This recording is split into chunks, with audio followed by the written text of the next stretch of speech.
So the year was 1999. I was 13 years old. The location, a sleepover with all of my best girlfriends. The occasion, well, the new Destiny's Child album, The Writings on the Wall, had just come out. And we felt like listening to it for an entire night on repeat was the only way to mark such a glorious occasion. And since that fateful day in 1999, my love for Beyonce has only gotten stronger. And I know I am not the only one. And yes, shout out to the Beehive. And if you don't know who Destiny's Child is, this was the girl group that Beyonce was a part of before she started her solo career. And since then, Beyonce has grown to be one of the best artists of our time. With over 100 million records sold, she's won 20 Grammys. She's become the most nominated woman in Grammy history. She has sold out world tours. She has more statistics and has broken more records than I'm going to use for my entire time today. But Beyonce is a woman at the top of her game, and America has loved her. And on February 6, 2016, Beyonce released a new single, Formation, complete with a music video and a next day Super Bowl halftime performance. Now, most of us are familiar with Beyonce. We've heard her music, we've seen her perform either live or on TV. But this was a different Beyonce.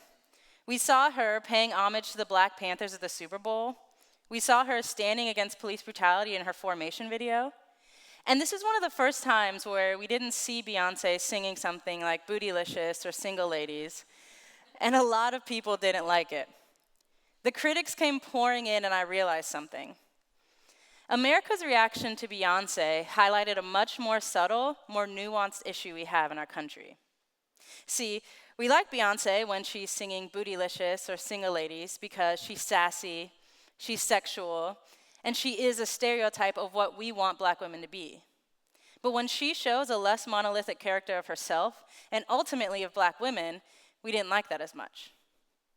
And now we're in a space and time in our country where racial tensions are high, people are protesting, people are polarized, and what we see every day on our social media feeds and on the news are people standing on extremes of every side of this issue. But I want to argue that a lot of America's problem with race comes from a smaller, more invisible form. Sometimes, I think when we talk about race, a lot of us can think about slavery or former civil rights leaders like Martin Luther King Jr. or Rosa Parks, and it feels like a reality of the distant past that has little to do with how we live our everyday lives today. And I want to disagree, and here's why. So Terrence Roberts, he's one of the Little Rock Nine. They were the first 9 students to integrate the Little Rock school system. Well, he talks about a principle that social psychologist Malcolm Gladwell highlights in his book Outliers, except he frames around race. In the book Outliers, Gladwell talks about something called the 10,000-hour rule. And the 10,000-hour rule is this. If you spend 10,000 hours intentionally practicing something, you become an expert on that thing. But here's the catch. Once you become an expert in something, about 70% of that action gets relegated to your subconscious. You've put in the hours, you've done it enough, and it becomes sort of automatic. For example, if you were to ask gold medal gymnast Simone Biles how she jumps on a 3-inch beam, does a no-handed cartwheel, 4 flips off the back, and lands squarely on her feet, how she does it, she'll only be able to give you about 30% of that answer. Why? She's put in her 10,000 hours, she's become an expert, and when she gets on the beam, her body knows what to do. It becomes automatic. Okay, so what does any of this have to do with race? Well, I want to give you some dates. The first is 1619. 1619. This represents the year that the first Africans were brought to the U.S. as slaves. The second date is 1954. 1954 is the year of Brown versus Board of Education. This is the case that was meant to desegregate our country. Now, for the sake of this example, let's assume that in 1954, our country integrated and everything was great. We know that that's not the truth, but just track with me. So 1619 to 1954. This represents a span of 335 years. Now, for these 335 years, our country intentionally practiced the dehumanization of, the abuse of, the exploitation of, and the segregation from Black people in this country. For those 335 years, Black people were owned as property, were refused citizenship, were treated as less than, were bought and sold as commodity, used for entertainment, and disregarded. Now, if you're wondering how that time breaks down, those 335 years represent 294 10,000-hour units. So our country became an expert 294 times on the dehumanization of, the oppression of, the abuse of, and segregation from Black people in this country. Now remember, once you become an expert in something, 70% of that action gets relegated to your subconscious. So if we look around and we ask ourselves, why are racial tensions still so high? Why are so many parts of our country still so segregated? What is going on? If we trust our automatic responses, we'll only be able to give you about 30% of that answer.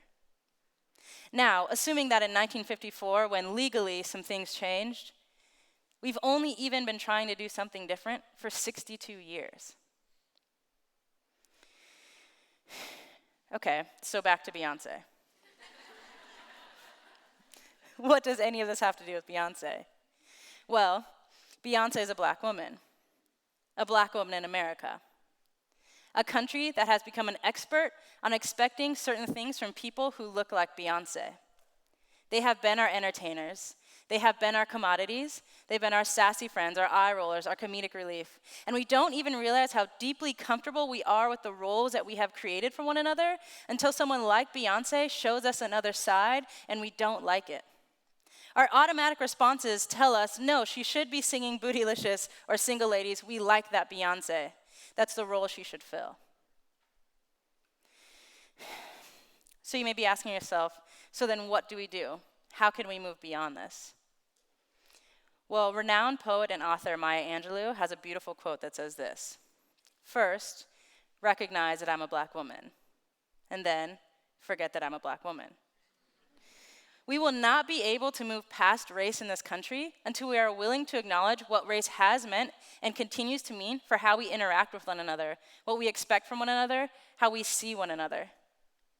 Please do not fall into the lie that we shouldn't see color. Instead, face head-on the fact that this country's expertise in segregation, oppression, and racism has created subconscious realities of what we want each other to do, where we think we should be, how we think we should talk, live, where we should go.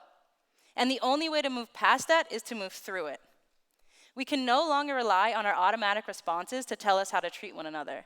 Instead, we need to start intentionally practicing something else and understand that we are working against a 335-year-long deficit. So if we're going to move past it, it's going to have to be intentional. We have to start becoming experts in something different. So to put this all in Beyonce terms, you can no longer have our Bootylicious if you're not willing to understand our formation. Thank you.